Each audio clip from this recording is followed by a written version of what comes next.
Thank you so much for all the support. I appreciate you. Remember, we're going to show you on the screen to subscribe or follow to the project. Keep spreading the word because this is so important because it's organic, okay? And yes, I am a free agent. I'm wearing the gear. I screwed it up when I washed it and I got this thing burned in. It's a defective one. Maybe I'll give it away.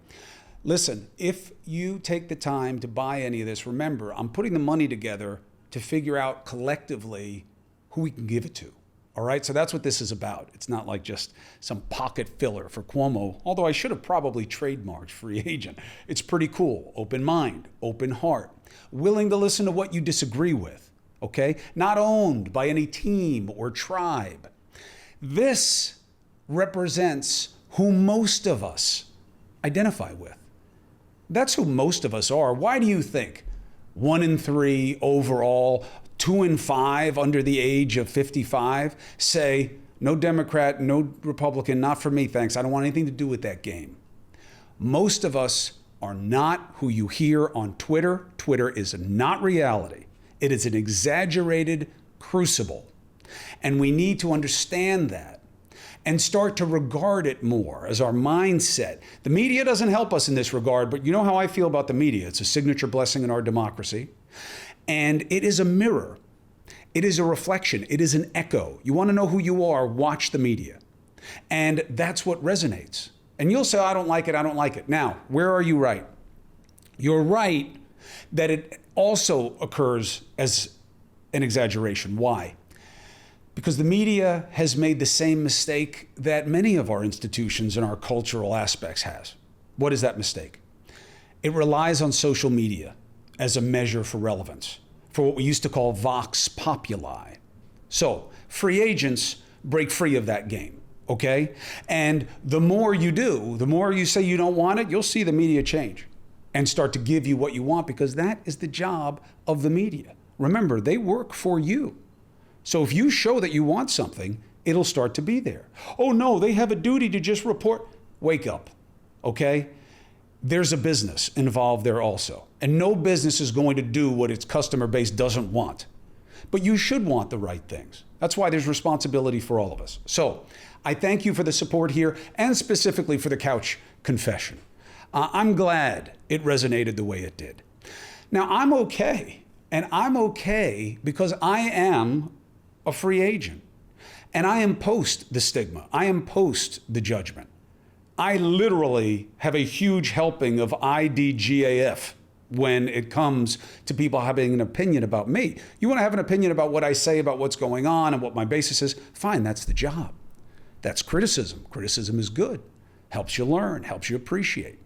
But about me personally, I've got to hold myself to my own standard. I have to deal with my own. I cannot be constantly worried about what everybody else thinks. Messes with your head. No good for the head, for the heart, for the soul. So I'm in a position where I am comfortable talking about these things. I'm working on my health. It would be no different for you if I were to say, I am off today. I'm going to be really stuttery when I'm saying this. My blood pressure is really high. Something's off. You'd be like, oh, poor guy. Hope it figures out. But if I were to say that I were a little off because I'm dealing with a little bit of a chemical imbalance, I'm trying to get my meds right. Whoa, oh, he's crazy. We got to get past it. And I know it's not easy because we've been this way for a long time. I actually made notes today because there's so many important things that I want to make sure I get across. There are too many people who are not in my position, okay? They are worried about the stigma. They will be judged. And again, if they were to say, oh, I feel terrible today, I have COVID or kidney stones or IBS or I have my period, I'm out of sorts, people would understand. But if they were to say, I have some other hormone or mental or emotional situation going on, people don't understand. They judge. And you know I'm right. And that's one of the reasons this resonated so well. And it's one of the reasons I called out the second wave, the second batch of nasties, because I told you they would come as well. Now, they fall under the category in large part of the bless your heart Do you know that expression? Generally hear it in the South. Bless your heart. It's a Southern hospitality way of saying to people who are doing things that you really have contempt for. And that's about ignorance. Sometimes arrogance, and that's a really tough combination. When you put ignorance and arrogance together, you have someone who's tough to deal with. And that's that second batch. We make fun of people when they talk about their mental health. We judge people. We see them as less than. We otherize them when they talk about it. And it's been going on for a long time. That's why the entire universe of possibility about your emotional and mental health gets thrown in the same basket as crazy. We don't do that with anything to do with health of the body, right? If it's cancer, it's not sickly, it's cancer. If it's diabetes, it's not, it's sickly, it's all the same. No, we differentiate more and more all the time as we take it more seriously. This has to be part of that holistic thinking. Thinking about why I drink and how much I drink does not make me an addict. Makes me a headline. Why? Clickbait. Cuomo says mental health, physical health, no difference. Not so catchy. Cuomo talks about his drinking and mental health. Woohoo! You see what I'm saying? The media plays the same game. And headlines are always salacious. It's always about clickbait, but you got to call it all out. If you want to change the game, you've got to change the game and call it out everywhere you see it. It's not about a particular outlet. I'm not looking to beat up on anybody. Lord knows we got enough of that. But you got to see the game so you can change the game. That's what we're about. And there are more of us than there are of anything else. We're just co-opted by the fringe because we bought into this social media mechanism as a feedback mechanism, and it isn't. It isn't. It is the extreme. It is a magnification of a minority. That's why so many of you feel out of step with what's going on. Now, if I were to tell you that I was going to therapy to get the scar tissue in my repaired right knee worked out, and it's really causing me some swelling and some pain, I can barely squat 400 pounds. That's right. You would say, oh, good for him. Good, good. Now, if I tell you that I'm working in therapy on scar tissue that is emotional, that is causing me some problems in this relationship or that, would you judge it the same way? No. It's a good test. You should. We have to see it all as the same thing. I'm going to keep talking about this. I'm going to have experts come on who talk about different maladies and different treatments and our expanded understanding of what depression is and hormones and chemicals and how they work in the body and what medication and different drug treatments and different types of treatment. Not everything is a pill away from you being better. In fact, very few things are. But we have to talk about it.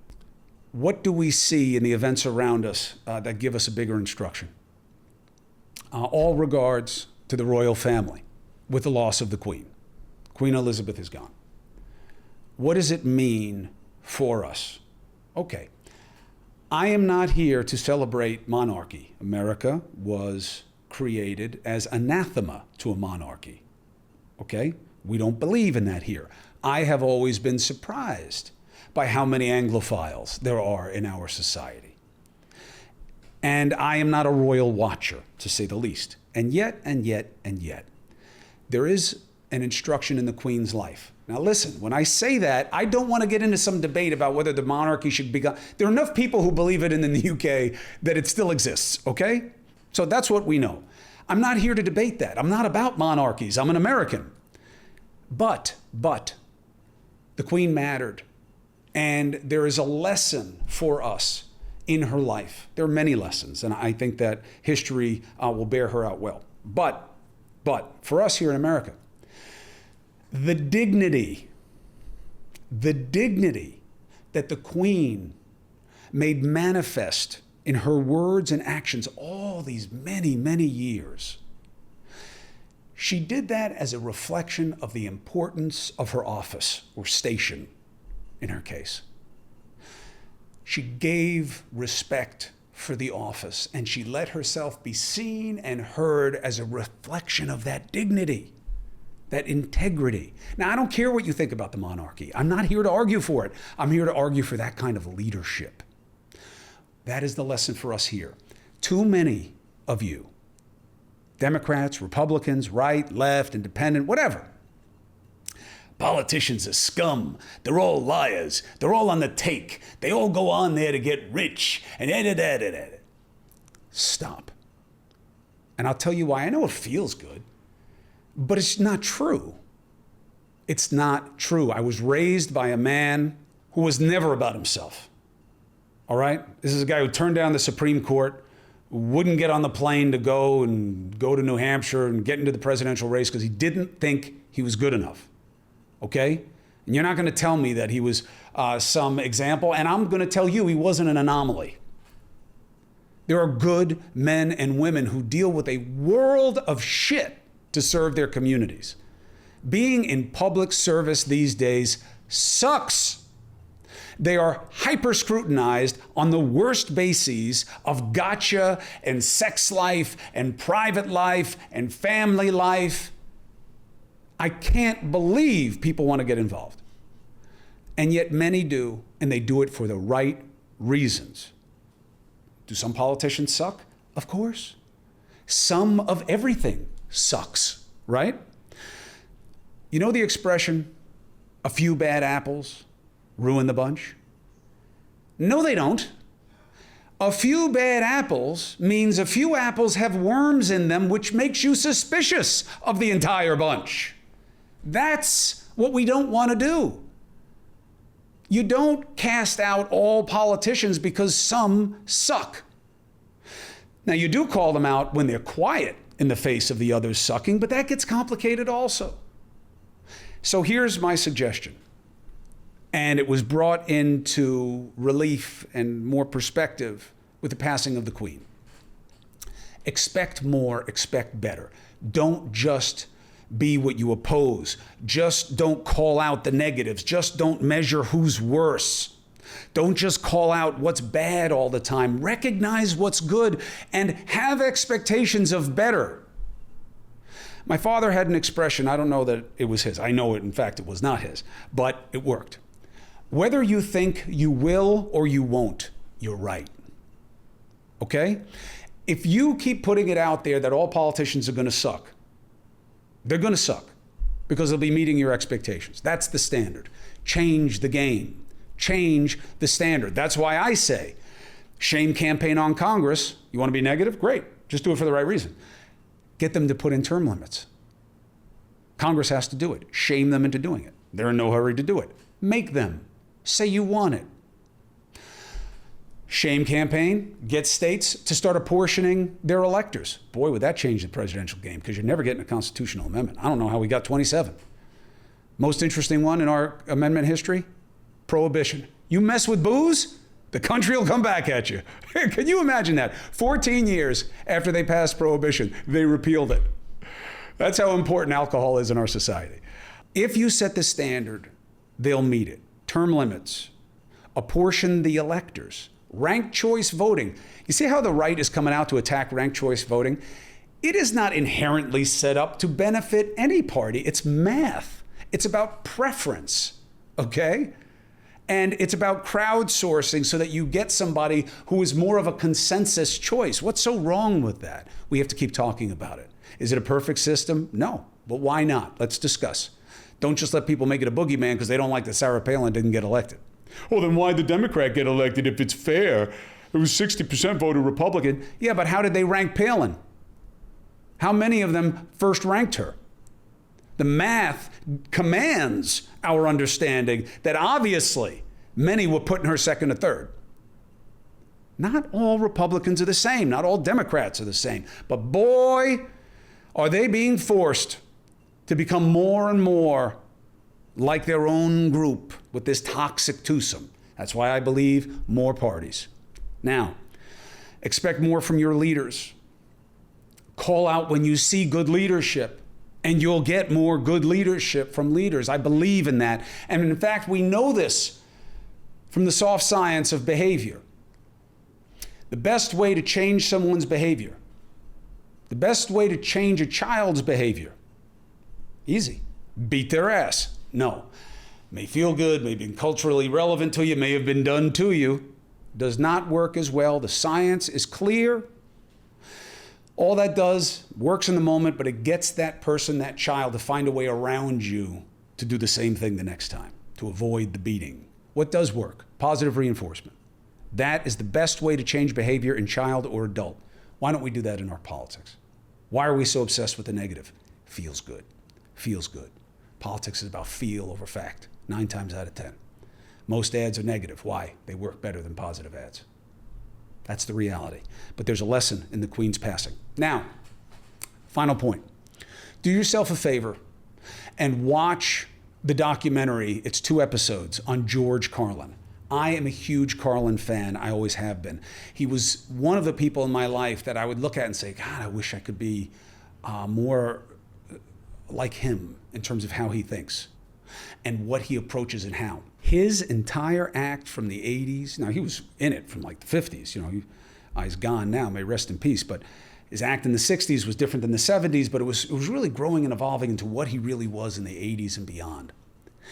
It would work and hit just as well today, if not better. He was against orthodoxy on both sides. Now, you guys have a both sides problem. Now, you say, no, you have the both sides problem. No, I don't. The only way to do the analysis is both sides. That doesn't mean they're equal. That doesn't mean every time that Donald Trump says something or does something, I have to say Joe Biden said something, did something. That's false equivalency. That's not balance, that's forced balance. I don't do that, I don't believe in that.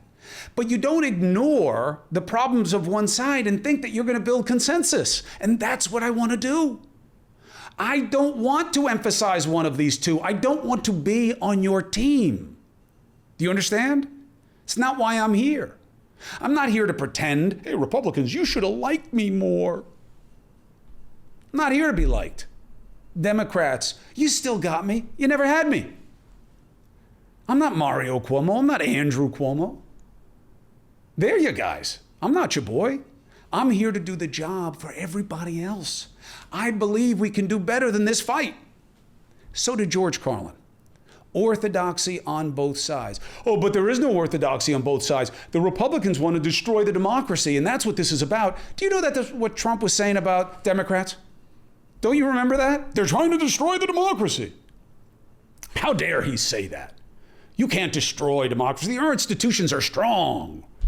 Where's that now? You see what I'm saying? Don't become what you oppose. Don't become what you oppose. Now, I'm saying that we have to do better than this game.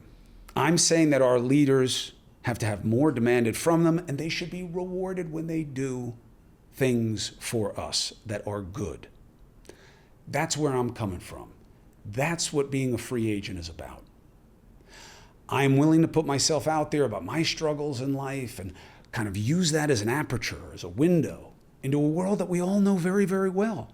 Come on, who doesn't know somebody who's struggling with some kind of mental or emotional issue? Any more than you don't know anybody who's dealing with a physical issue. We're just more comfortable with some of it than others. That's how social evolution works. They're lagging indicators. Things just take time, but the time is now for this.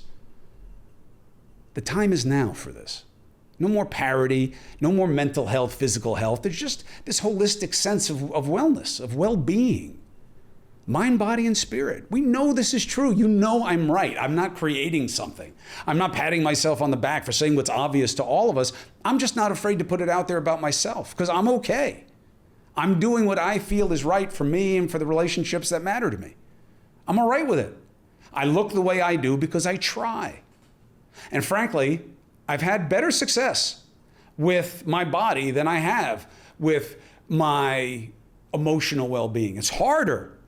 Emotional well-being is harder. Pick up heavy shit, put it back down, don't put too much food in your face. You'll get to a better place in terms of how you look. Emotionally, not so easy.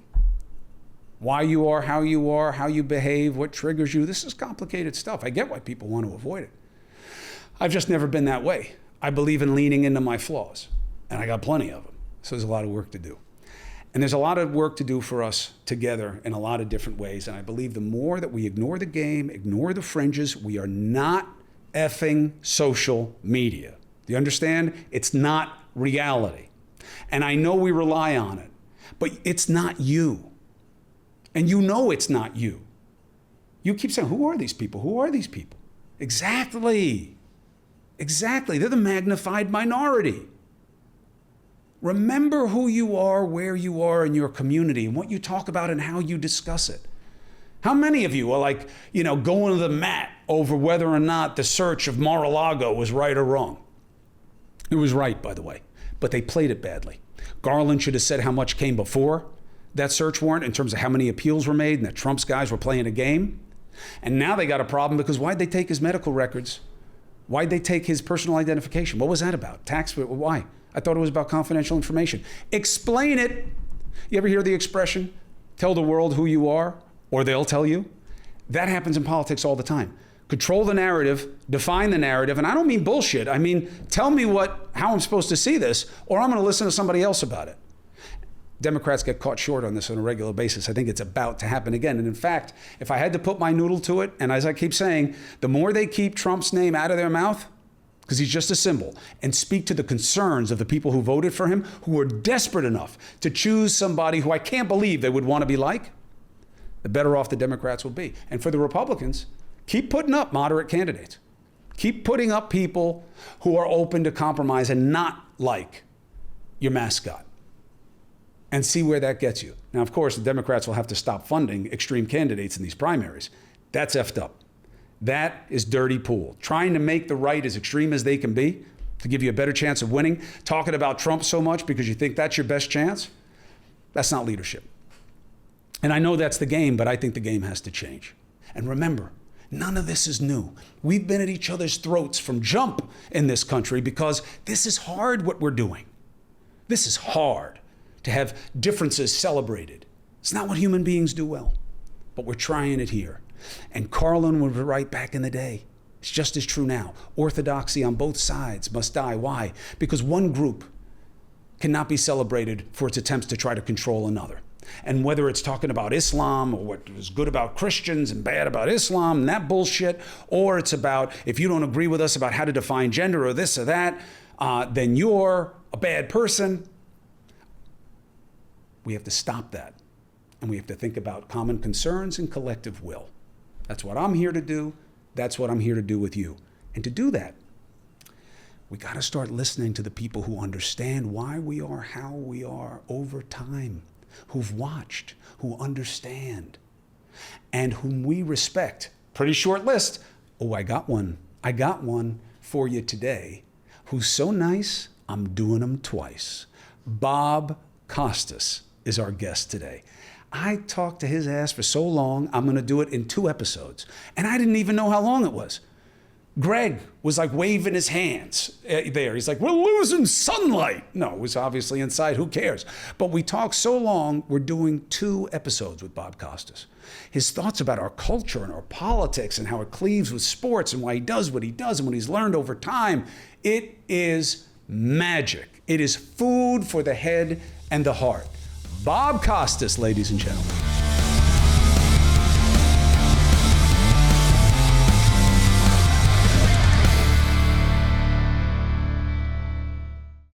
You got a small business? Good chance you do. Why? America's economic engine. Most of the hiring is done by small businesses. Very important and very difficult, very tricky. Why? We don't have time. You're looking for a job, you want a job, it's always that time is of the essence, especially in a small business. So, here's what you need to do. You got to go to Indeed.com. Indeed is the hiring platform where you can attract, interview, and hire all in one place. And let me tell you, if you've ever hired anybody, the confusion of what and where and how and the different platforms, it can get you. Here, it's all in one place. So instead of spending hours on all these different sites searching for candidates with the right skills, Indeed gives you a powerful hiring partner, and you can do it all in one place, all right? So you can find great talent faster through time-saving tools like Indeed Instant Match, assessments, and virtual interviews. With Instant Match, 80% of employers are going to get quality candidates whose resume on Indeed matches their job description, okay? And that's going to happen the moment that they sponsor a job, according to Indeed Data US, all right? Now, I did not hire Greg from Indeed, but I'll tell you what, I couldn't have gotten more lucky. I know I go after him, but here's what you don't know. He happens to be a professional comedian.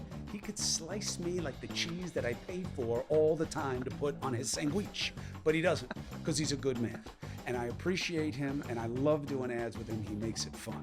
And we get the benefit of, I only advertise with things where they matter to me, and I vetted them, and I believe it. So, I believe in Indeed. Same reason I believe in Greg. It's the real deal, all right? A lot of my friends have small businesses. They found amazing opportunities using the Indeed service, all right? It's an unbelievably powerful hiring partner. 4 times more hires than all other job sites combined. What?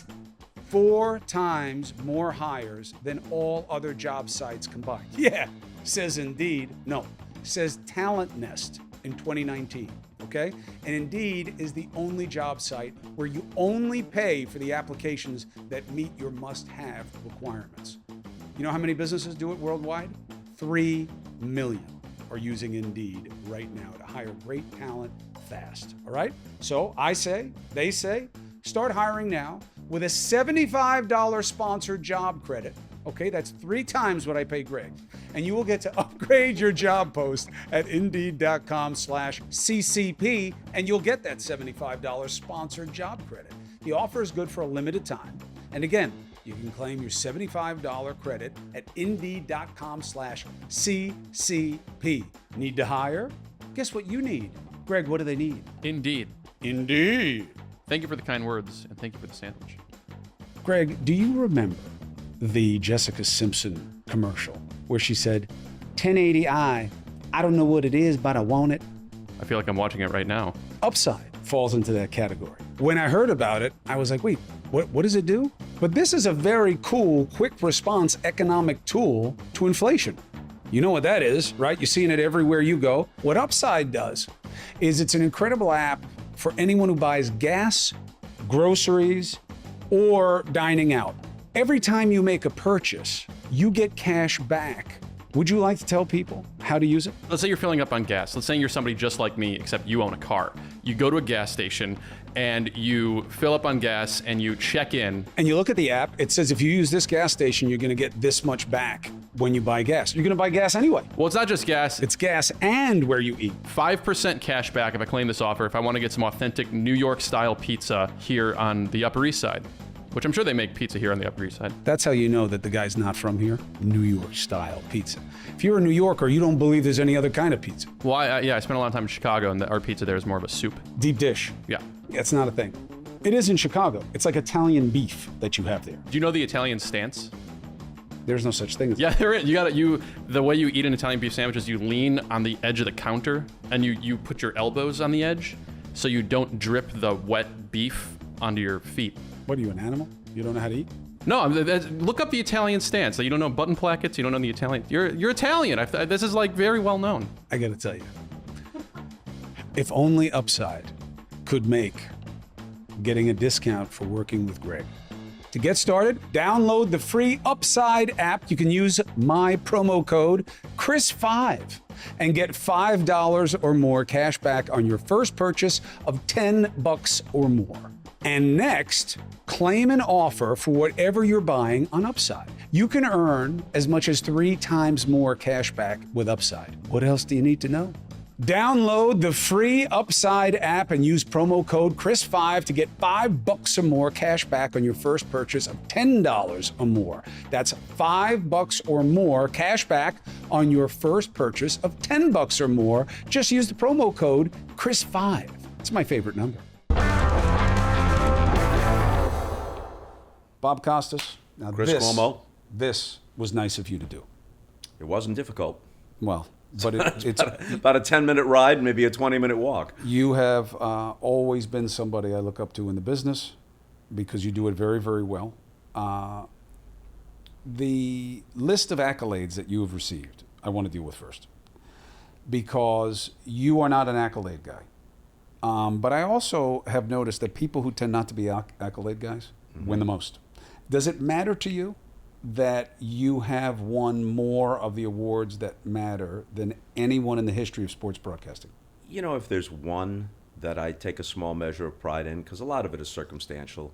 Were you on the right programs or on the right events, and who were you surrounded by, the producers, the directors, everybody else that contributes. But the fact that I won or have won in sports, news, and entertainment, the late night program later in the 80s and 90s, and one of my regrets is that I left that much sooner than I should have. I only did it for 6 years. I couldn't still be doing it, but I could have done it for another 5 or 6, but there were circumstances that led me to step aside. But that versatility maybe is something that I can take a small measure of pride in. What did you want to do that you didn't do? Although, that's not right. Haven't done, because you're not done. Yeah, but right now I'm doing the things that are kind of callbacks to the things that I most identify with. So I'm back at HBO, but not a large workload, quarterly shows, but it's the same idea. Journalism, commentary, long-form interviews. Contributor at CNN when sports crosses over into news, and doing baseball games on both TBS and the Major League Baseball Network. Not just when sports crosses over the news. I was there when Jeff brought you in. Great decision. Jeff understood Jeff Zucker. Jeff understood your value of understanding the dynamics that push our culture. Sometimes sports as metaphor, no question, but you're better than that. You understand.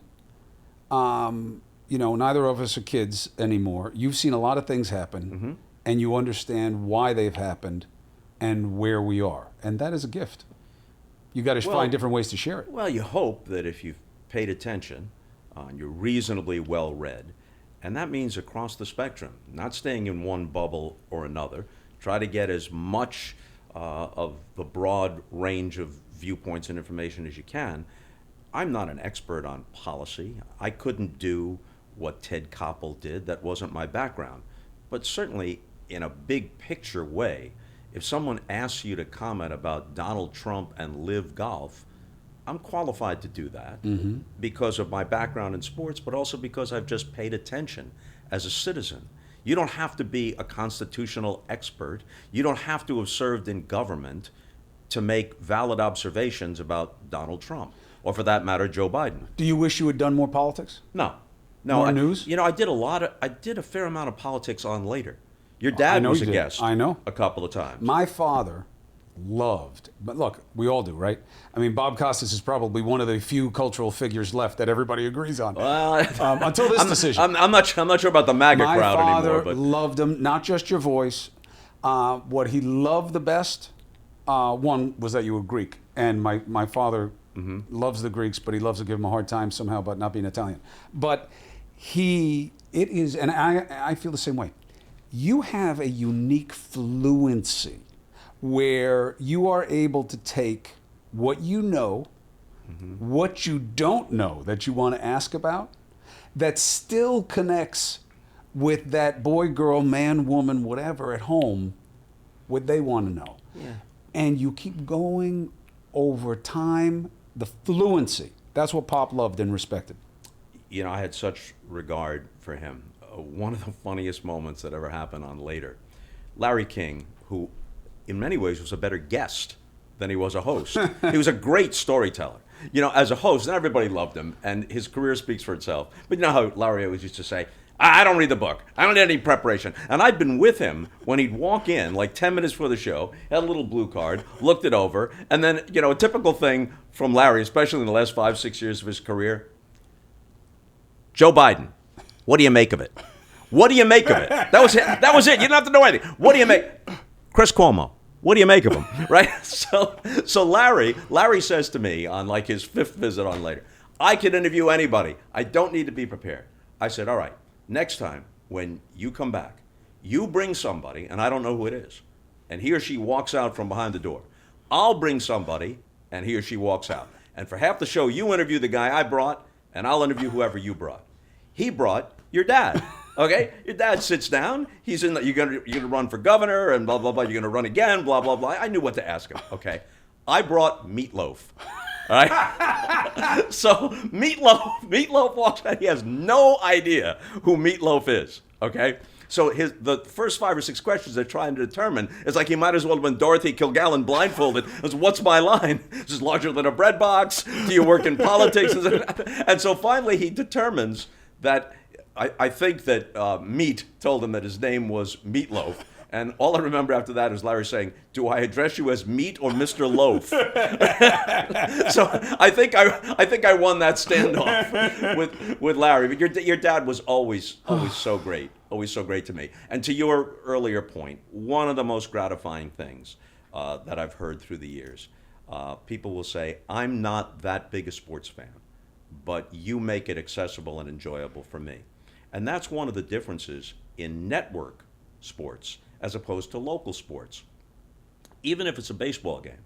As we're taping this, last night I did Mets-Dodgers.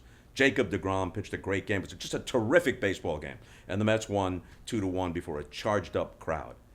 But I'm broadcasting to the whole country, not to an exclusively Met audience or to a Dodger audience. So it wouldn't be appropriate to respond to everything the same way a local broadcaster would. You're trying to make it accessible to someone in Tacoma who doesn't know every last thing about the Mets. So it's got to be knowledgeable, but at the same time not too inside baseball to drive the casual fan away. And that was especially true on the Olympics. Most Americans don't pay attention to track and field, platform diving, cross-country skiing for the Winter Olympics, except during those 2 or 3 weeks. And then they're intensely interested. So the host of the Olympics is not someone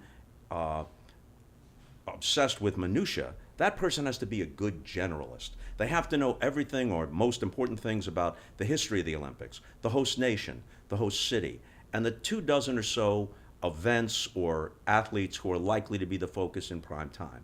And if you can do that in a way that's accessible, are there going to be the 1% of the audience that is obsessed with the pole vault who says, "I didn't see what I wanted to see there"? Yes, but you're not broadcasting it for them. So if I'm able to, for the most part, satisfy the real aficionados, but also bring in the people that are only casually interested, then that's what you should do on network television. How aware are you of the fact that you still love it? And how many would still love it? This is one of the reasons that we put this on camera, because many podcasts are just audio, is because I want people to see, because we connect so much visually. You light up, you love it. You love that you were at the game. Yes. You love that it was well pitched. You still love sport and what you do. I do, but I've narrowed it down to the things that I love best and that I'm most connected to. I did a dozen Olympics, and it was an honor, and right to the end, I think I did it at least professionally.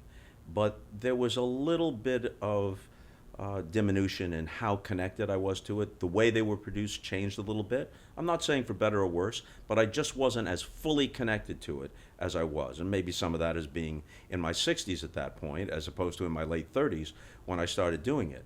The NFL, I always did a professional job, but I was not as connected to it as I was and still am to baseball. The NBA in the 90s, the Michael Jordan era, the NBA on NBC in that period of time, boy, that was just fantastic. I didn't have to fake anything or just do it on professionalism. I was so thrilled to walk into that arena or into that ballpark. And now I'm 70 years old, but in the aftermath of the game last night, when I left the ballpark, I was buzzing. And I said, just what a hell of a ball game. What a privilege to be not just at the game, but to bring it to people. But the number of things that make me feel that way at this point is not quite as large as it used to be. So I confine it to the things where I can honestly say, I should be here. Authenticity. Everybody talks about what's changed. What's stayed the same? What do you believe is still true about the universal experience and need for attachment to sport? I think the connection, the generational connections. The idea, corny as it sounds, that a grandmother or grandfather can take their grandchild to a ball game and that they can enjoy it, but that it's also a callback to every game that they've seen before. I think the recent death of Vin Scully points that up. 67 years as the voice of the Dodgers, beginning in Brooklyn and all the way through 2016 in Los Angeles. Every game he broadcast right to the end was simultaneously a news bulletin and a flashback. It was present and nostalgic. It was a reminder of every game you heard him describe, but beyond that, even if he wasn't the announcer, every game you ever went to. And so a 20-year-old Dodger fan could feel maybe not the same level because it wasn't the same amount of experience, but he felt affection for Vin Scully. And so did his 80-year-old grandmother or grandfather. Now, baseball is unique in that respect, and Scully's life and career were unique. But that general idea that sports can connect us, that you can walk into a ballpark and people of disparate backgrounds, people who wouldn't necessarily go to the same concert, will go to the same ball game. And in that moment, they're generally rooting for the same team. They're rooting for the home team. So there's that. I think it's very important, especially now. We have to remember what connects us. There's been way too much hyper-focus on the division. And the weird thing is that it's a statistical minority. That I think the focus on Americana and reminding what makes this a special nation is going to come back into vogue, or at least I hope it is. Let me ask you some stuff that's always of interest to a real sports fan. The idea that the Warriors of now could compete or beat the great Lakers teams of the 80s, the Bulls of the 90s. Do you believe that? Well, especially in the 80s, it was more of a center-oriented league. It's not that at all now. And much more physical. You know, Michael Jordan, at the end, those games were in the 80s. And Michael Jordan scored 45 points in his last game as a Bull, and the final score is like 87 to 86. Think of the percentage of the total points. He scored more than half of the Bulls' points in the game. And it was much more physical, hands-on defense, the whole sort of thing. So it's always difficult in every sport to compare across eras, but you did have great centers back then. You know, it was Kareem was battling Robert Parrish if the Lakers played. But you have the five Celtics. guys on the court who are that size now. You have, they're not 7 feet tall, but you have. They're close. You have 6'8" guys who can shoot 3-pointers. You do have that. And that's why I think they've moved away from the big, except for Shaq, is that you don't have a guy who can dominate through size. You have 2-3 guys who can come around you and create a problem. I don't think they beat those teams because of the physicality. Depends on what the rules are. That's right. But I'm saying, if you're going to have the physicality, it's because they're letting you, right? The reason that you can't have it now is because it's not like these guys couldn't be physical. It's that, they're bigger, they're stronger, they're faster. They're not allowed to. It's not the game. But physicality changes that game. Oh, absolutely. Michael Jordan, to me, is extraordinary because he was not the biggest guy in the world. No. He was not the biggest guy at the time. He didn't jump higher than everybody. I mean, you'd already had, David Thompson in the league and Julius Erving in the league. So, and he took that beating in those years that I don't know that these guys, I don't even know that LeBron James could take the beating. Physically, of course, he could be a starting tight end on most teams. Yeah. But I don't know that emotionally he would be able to take guys who are absolutely trying to put him on his ass and hurt him regularly. Michael Jordan was as mentally tough as any athlete I've ever covered or observed. And the Jordan Rules, which was the title of a best-selling book, wasn't invented by Sam Smith, who wrote the book. It was invented by Chuck Daly, the coach of the Pistons, who was one of the great NBA coaches. But basically the idea of the bad boy Pistons was, look, we can't really stop him, but we can punish him. If he comes into the lane, he may go to the line, but before he does, he's going to be on his ass. Time after time, the beating that he took. Yep. And yet he adjusted his game, and he managed to excel, and especially excel in all the biggest moments. Oh, I mean, just extraordinary. And the more you learn about him, the greater it is. And what I love about it is the transcendence of it. Look, Jordan as a man doesn't make it that easy to make him a transcendent figure the way, in my opinion, a Kareem does or a Bill Russell does, or many others. He's pretty much limited to the court. But the intensity and focus translates into everything. And that's what I've always believed about sport. And I've always wanted to see more of in politics. One of the reasons I loved my pop was I didn't agree with some of the things. He used to beat me up about the death penalty. I used to mess with him at it, like later in his life when he was battling and he was really battling to hold on. I would always bring up the death penalty, right? And his eyes would kind of, come up and he'd look at me and I'd say, people want it, they should have it, Bob. And he'd be like, that's what you think. That's what you think we're about. I said, well, that's a democracy, right? That's a mobocracy. That's not a democracy. So It wasn't the positions, but it was the man. And I really wish we could have more of that in our politics, where people can say, hey, look, I'm not a Bills fan. I'm not a Bulls fan. I'm not a Democrat. I'm not a Republican. But I like that guy. And I Yeah. like the way they are. You almost never hear that. No, you don't have any of that Ronald Reagan and Tip O'Neill stuff going on. And it wasn't that long ago that someone who was essentially a Democrat could name a large number of Republicans for whom he or she had great respect and regard. That's a good person. Not a perfect person, not someone I agree with all the time, but this is a person worthy of respect. And the same could be said the other way. Now it's all so tribal, and few people have the courage to risk temporarily alienating any portion of their base by speaking hard truths to their own constituency. I was talking to my one of my kids the other day, who's in college, and we were talking to politics, and I was thinking to myself, I don't even like what I just said to my kid. It is silly. I seek balance. I try to see things so that people who are on one side can understand in some different context what they believe about the other side. I think that's very important, especially in a binary system. The Republicans have bought into a toxicity because of Trump, though he didn't create it, that is indefensible. He didn't create it, but he amplified it. Absolutely. Tom Tancredo, Steve King, guys that he examined and thought about when he was running and matched with his marketing skill, which is absolutely makes him very clever. But he's the first guy in politics I've ever seen who identifies with a group that he does not belong to, which is very unusual in politics. And they worship him.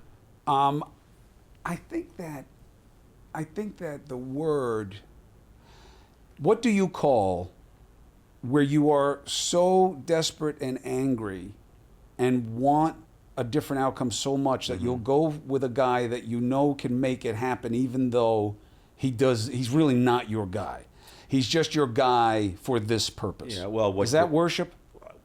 It's become almost cult-like, so I don't know. But with his electeds, it's fear. My point is, I talk about, both sides. Yeah, both sides. But what they've done with the election and the lies that they're perpetrating Right. I've never seen the Democrats do anything like it. And yet, they are neck and neck. And it's almost mind-boggling. Well, part of it is, let's be honest, even if there are legislative achievements, Biden does not inspire many people. If there is to be an effective answer to the toxicity, then there someone has to emerge, maybe not just one person, maybe it's a group of people, but as a presidential candidate, a Democrat and a Republican who are willing to say, look, these are our principles, shared and particular to our party. But there are universal principles of honesty and of civility and shared American principles. And we're going to disavow the worst of what our respective parties have been about.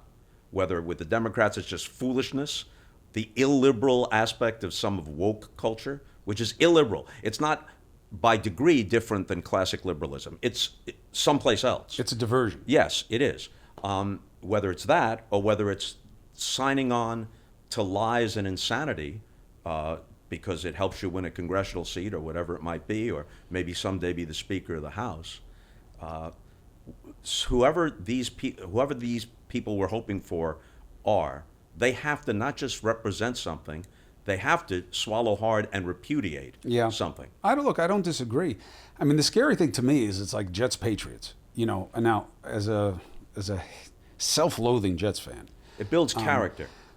I don't know, but we tell ourselves things about the Patriots, but we know we're not even. We know they're better than us. And I see it now in our politics where this stuff about the election is bullshit. Mm-hmm. Of course, every election is going to have a measure of fraud. It's an imperfect system. It's run by human beings. Everything man touches, he corrupts. But that this has been vetted to death. And your own judges, your own people in positions of power in the states have said it's not there. That is the Jets believing that because the Patriots recorded a practice, that's right, they are equal franchises. That's right. It's nonsensical thinking. And yet it is accepted because of the binary nature of it, the toxic twosome, as I call it. And I don't know the fix except more parties. And I'm getting beaten up for it now, which is okay. But I don't know what fix there is otherwise. You know, we are at a place, and we've been here for a number of years, where everything you want to be true is true, even absent any credible evidence to support it. And anything you don't want to be true is not true, even with a mountain of evidence and a choir of angels to attest to it. Because there is a place you can go that will validate whatever you believe in to begin with and never challenge it. And anything that gratifies what you want to believe is accepted uncritically. And they've already handed you an excuse, a catch-all excuse that covers every uncomfortable truth that might be presented. Oh, that was on CNN. That's fake news. Now, I'm only tangentially connected to CNN. I'm not part of the day-to-day operation. You were. Not without flaw, certainly. But the very idea that there are millions of people who believe that if you showed them Jack Ruby shooting Lee Harvey Oswald, oh, that's not true. It was on CNN. Yeah, it's true. And look, you know, I'm supposed to be Mr. Bitter, right? I got shit canned at CNN. I think it's the best news organization in the world. I know that we were never in the fake news business, and I was often seen as an outsider there in Flaws terms of how and I did the job. mistakes. Everybody makes flaws and mistakes. But not corrupt to its core. Not even a question. There is only one outlet that goes way too far with groupthink, and it's Fox News. That's absolutely true. Now, Newsmax, that OAN, they're trying the same thing. They're way worse. Yes. They're more insane, but they're less consequential. I worked for Roger Ailes, okay? I worked for Jeff Zucker. They are not the same species. Ailes knew politics, knew manipulation of message and market, and he knew what would work with a set of people. I never heard Jeff Zucker talk about anything in any of the terms that Roger spoke about regularly. So it's not even a close call. However, it doesn't matter because the crazy uncles are getting all the attention right now. We all used to have him at the table. Oh boy, here we go. Let's not bring this up. Here he is. That's all we listen to right now. Shame on me and the rest of us in the media for magnifying this minority in this misplaced sense. Well, this is America. We're all about the minority. No, we're about protecting the minority, not elevating it to a sense of significance that it doesn't justify by its own suffrage. And we are now doing that where, yes, there are silos. But how many of the people in your life over the last 4 or 5 years have you realized don't want to talk to you about any of these things? They're just turned off by it. They don't identify. They've heard enough of it. They don't want to hear it. And they're not, well, I thought it was stolen. I have friends who are real conservatives, Trump voters. They don't believe it was stolen. They think it's all a little corrupt. They think it's all a little dirty. They think there was a little bit of this here and a little bit of that there. Biden won the election. Let's move on. And so what are we doing here? Why is it that the fringe continues to get so much attention and power? Because primaries. Primaries are an important part of it, and you're more qualified to talk about this than I. But from the Republican standpoint, just strategically, the makeup of the Senate, the fact that South Dakota and North Dakota have as many senators as California and New York combined, the Electoral College, and gerrymandering certain districts. That's the only way that they stay viable, that they stay in the game. 7 of the last 8 presidential elections, the popular vote has gone to the Democrat. Only second time around for Bush over Kerry in 2004. So the kind of amplifying the message to that particular group is a survival, or it's a strategic approach. But maybe this isn't a direct response to what you're asking, but we're having a free-flowing conversation here. I spent most of my adult life. It's amazing what happens when you sit on the couch. Correct. Go ahead. and we're not even imbibing. This Please, is Club knock Soda. yourself out. I spent most of my adult life in St. Louis. Missouri was a purple state. In fact, famously, I think there was only one presidential election in the course of a century where Missouri didn't go with a winner. That's right. Be it Democrat or Republican. It was a true bellwether. And now it's a crimson red state. Bernie Goldberg, late of CBS News, more recently of HBO, and now I think he does some work for The Hill. Wrote the notorious book. Wrote Bias. Right. That, he had a point. Bernie had a point. And his point was not that CBS and other network news operations weren't filled with good people and credible journalists, but that there was a certain left-of-center bias built into the cake that many of the producers and reporters were not even conscious of. And that needed, if they were going to get better, that needed to be identified and tempered in some way. That was a reasonable response. When Fox News came along in 1996, if they had been a responsible, honest, conservative voice, kind of a Wall Street Journal of the air, but more entertaining. It's television after all, right? So it can't be that dry.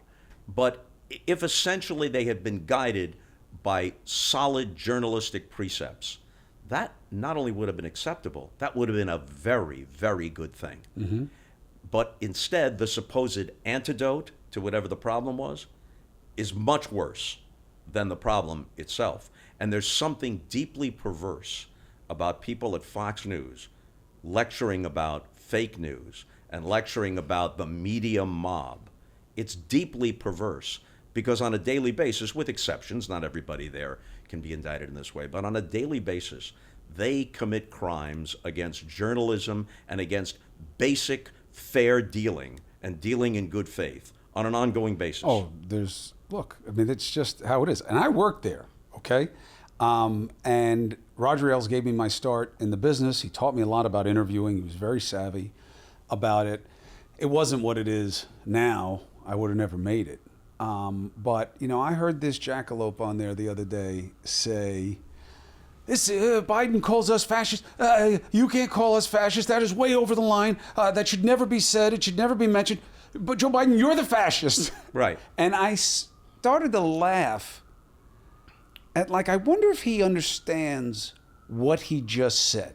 This should never be said. This is a line that should never be crossed. But I'll cross it. And now I'm going to do Yeah. it immediately, as if now justified because of what was done.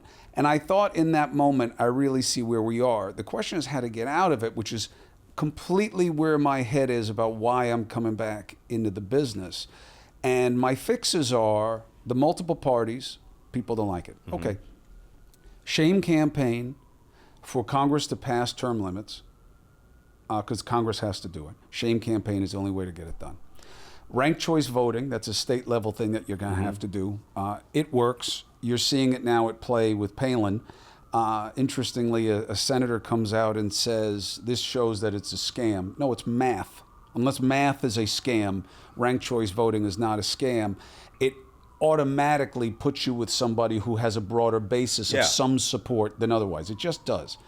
And I believe that you need to have a shame campaign on states to apportion their electors. And there's some half measures there going on. But I believe that if you have those changes, because you're not going to do it culturally, I think the culture winds up following the system's allowance. Well, there's a business model. If we're just talking about media, when the business model is you don't inform your viewers with perhaps a conservative or somewhat left of center viewpoint, but you're dealing honestly. If the whole idea is that you're stirring their emotions, you're playing to their resentments more so than their ideals, you'd rather infuriate than illuminate. If that's the business model, and if all the research shows this is what gets clicks, that people become addicted to that kind of outrage, it's like asking McDonald's to sell vegetables. It might be a good thing, but that's not what they're selling. That's exactly right. And it doesn't work. It doesn't work as well. I always try to put it this way. This is borrowed from my pop. What is the positive opposite, the term, for the positive opposite to a demagogue? There isn't one.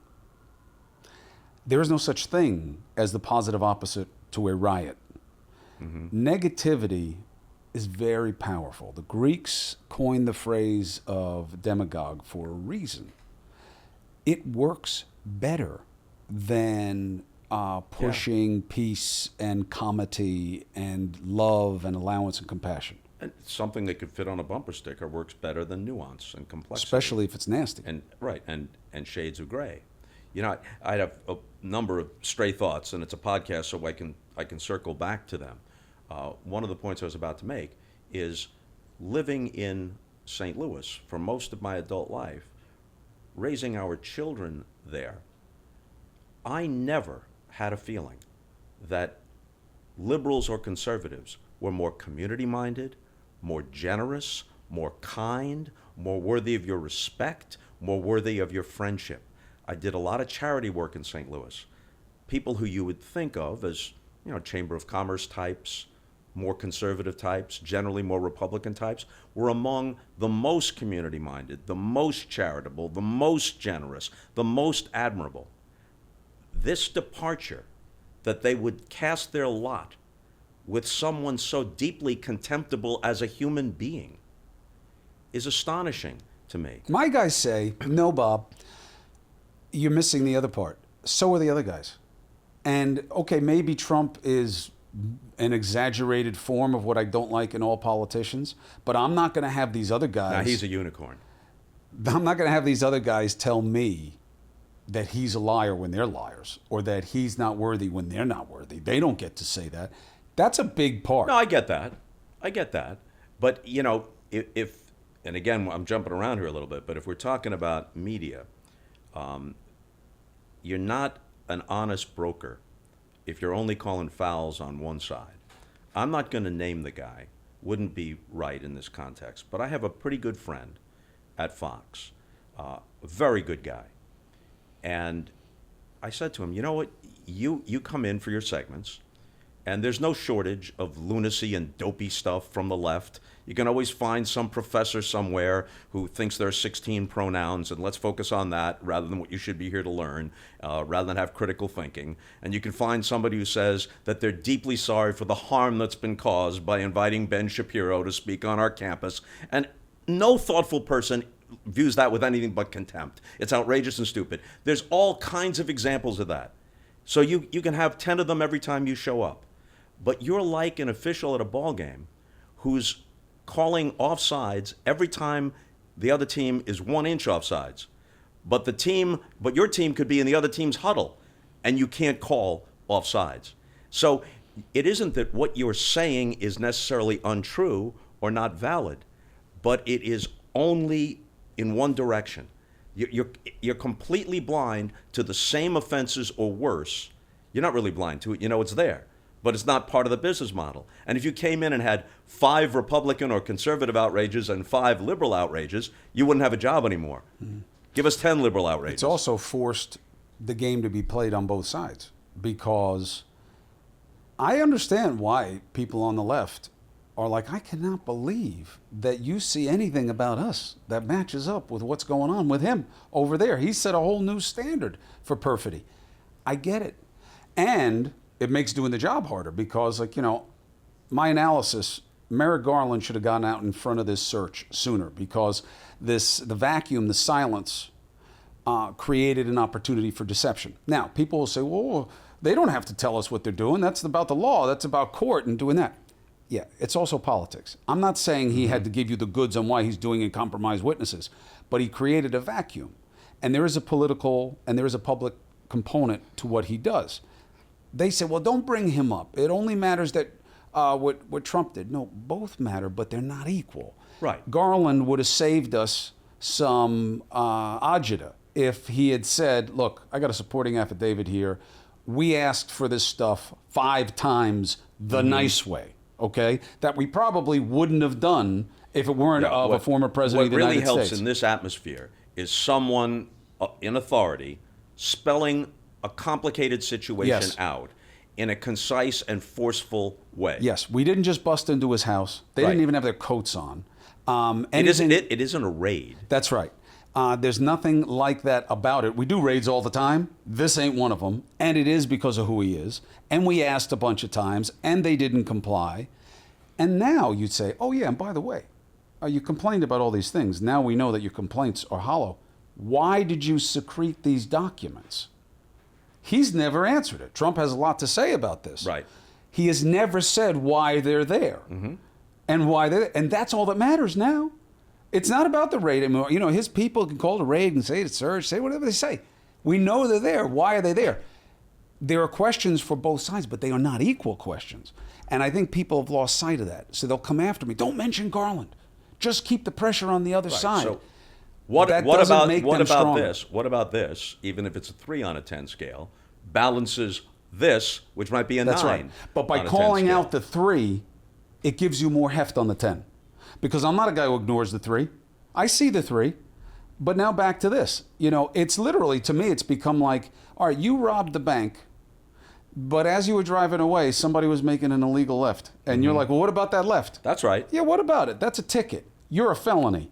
And I think that's what I think people on the left, but I get why they're scared about it. And they're like, no. Every time you do that, it means that nobody's going to care about what Trump did because now it offsets. No, you have to keep calling it straight so it can't offset. Well, a good example, and where CNN, you know it better than I do, but I have a pretty good handle on it because of my long friendship with Jeff, long before I became kind of a peripheral contributor, and what I know about it now. With all these producers and reporters, correspondents deployed around the world, by and large, they do a job that's beyond credible, a job to be proud of. But there are flaws and mistakes. And let's take, for example... Not unique to CNN, though. No, but CNN has more sway than MSNBC, because MSNBC, even though they have credible people of scholarship and whatnot, and good broadcasters, they're clearly coming from a certain perspective. CNN should be positioned more toward the center. But take the summer of George Floyd, all right? It is absolutely true that not only historically and at present are there outrages and tragedies and murders involving police and people of color, but it would have been helpful to put that in some kind of numerical perspective as against the number of encounters. It wouldn't get the police and rogue cops off the hook to say, you know, on a daily basis, you know how many cats they get out of a tree? You know how many traffic jams they unravel? You know how many domestic disputes that are difficult and complicated they wade into? That isn't to soft pedal the need to reform the police. And when the riots took place, the idea that this was all just a spontaneous plea for justice, some of it was, but some of it was also opportunistic, breaking into stores, looting. There's no question about it. And that should have been more forcefully delineated. There's no question. On CNN and elsewhere. There's no and it would have question. given more credibility to the question of injustice, both historic and present. But that injustice can be put in perspective. What's true is bad enough. When you have LeBron James saying, we are being hunted every day, that's a wildly provocative and not fact-based statement. Few things. Yes, comma, but. I was there, right? And I was in the thick of it. One, I certainly never, and I'm not, playing as an accused here, but I never had the intention of doing that. I have a quote that is taken from this time out of context all the time, which I'll give you credit. It pisses me off. It says, where does it say in the Constitution that protests are supposed to be peaceful? Obviously, it says it in the First Amendment. That wasn't my context. It was when people were protesting. I've always had a line that you say what you want, say it how you want. That's fine. As soon as you touch person or property, you're a criminal. This is now a riot. Right. I've said it many, many times.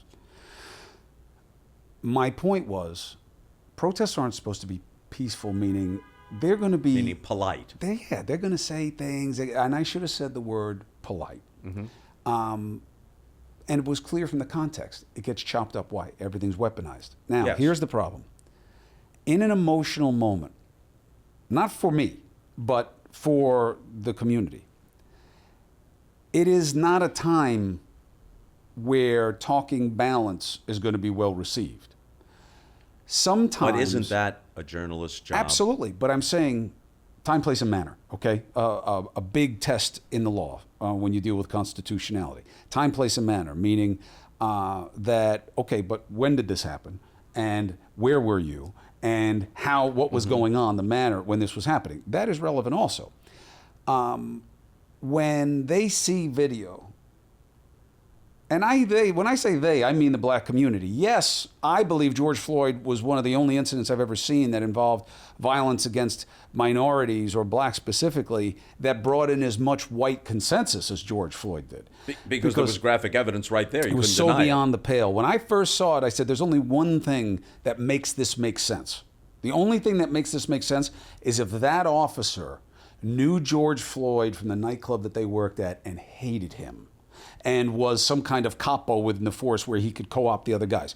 And that proved out to not be the case. That might have made sense as motivation, but not justification. Oh, no, never. No, there was no justification. It was obvious. I thought it was insanity for the guy to do that. It could never have made sense.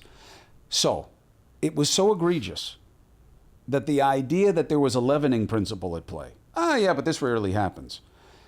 I don't believe it was the time for that, because it had to be understood that this can't happen. Absolutely. But other things happened around it spontaneously that needed to be placed in some kind of perspective. Yes. The problem is, to my idea of not ignoring the 3 because it takes away your heft on the 10, by people calling them all protests when they were obviously riots and violent, you allowed people who felt that for some reason they needed to push back against the fact that the blacks have a hard time with police and say, well, look, they're lying for them now.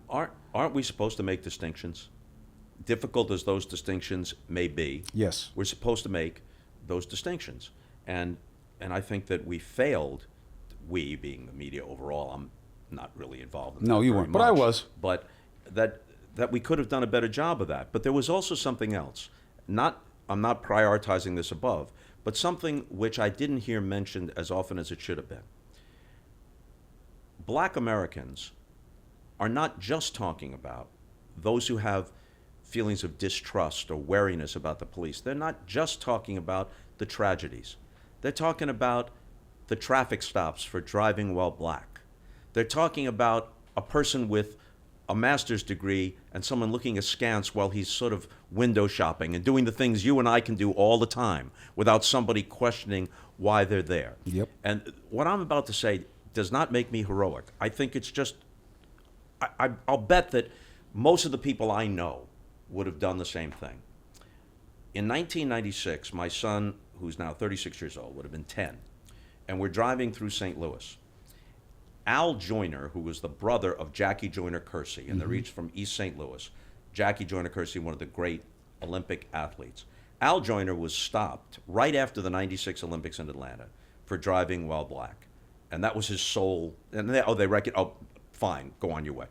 So I try to explain to my son Keith, you know, unless I run a red light or unless I'm speeding, no one's going to stop me. But I'm almost, except for the color of our skin, I'm almost the same person as Ozzie Smith. We're roughly the same age. We weren't born in St. Louis, but sports brought us to St. Louis. Sports, baseball especially, is our connection to St. Louis. We're in roughly the same economic class. He lives not far from us, but he could be stopped driving down this road. Now, they'd recognize him and they'd say, oh, Ozzie, have a good game tonight. But that won't happen to you or to me. And we need to understand that. I don't think that's a brilliant observation, but it's something that we need to be aware of. And those indignities play into people's responses, even if those responses are not numerically supported, factually supported. The idea, Bill Maher mentioned this, and I may be getting the figures wrong, but this is probably a year or so ago that Bill cited this. They asked Democrats how many police killings of black Americans on each year. And the number was wildly above. Not black people being surveyed, Democrats, wildly above what it actually was. What's true is bad enough. But it's our job to provide some proportion, some perspective, and not just play to people's emotions. Yeah, it's just not easy. Because, and that's not a defense, I'm saying it's not easy because we're dealing in a climate where your audience isn't a bunch of Costases. It's a bunch of people who want to hear certain things. And that doesn't mean that you've got to tell them those things. Look, I have been, this is why I believe in being the man in the arena. This is why I believe in doing the job and taking what comes along with it that is not nice.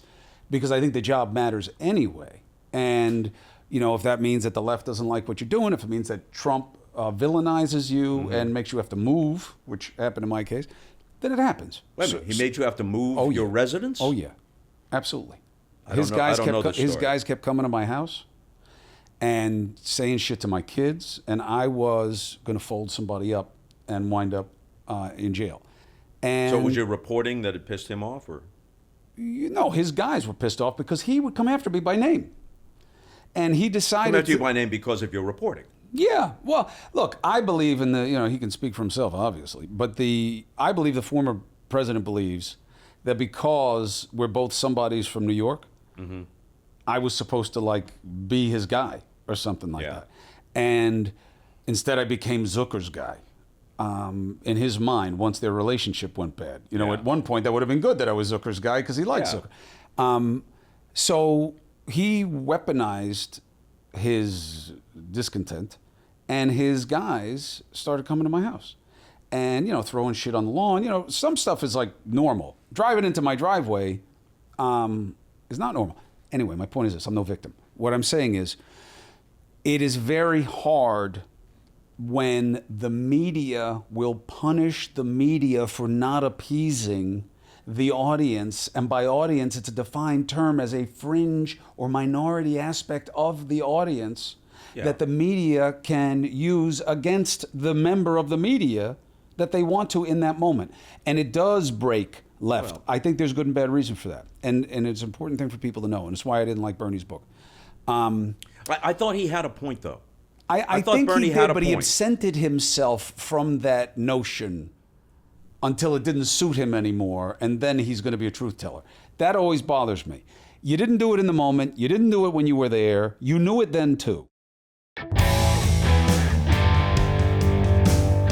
How about that Bob Costas? Short man, big ideas. He has been a friend and a mentor for a really long time. He's also a mensch. To come in here and sit with me and give me all this time. And how about the gift of his perspective for you? He is so nice, we're doing him twice. You got a big serving now. There's even more to come. I'll see you next time.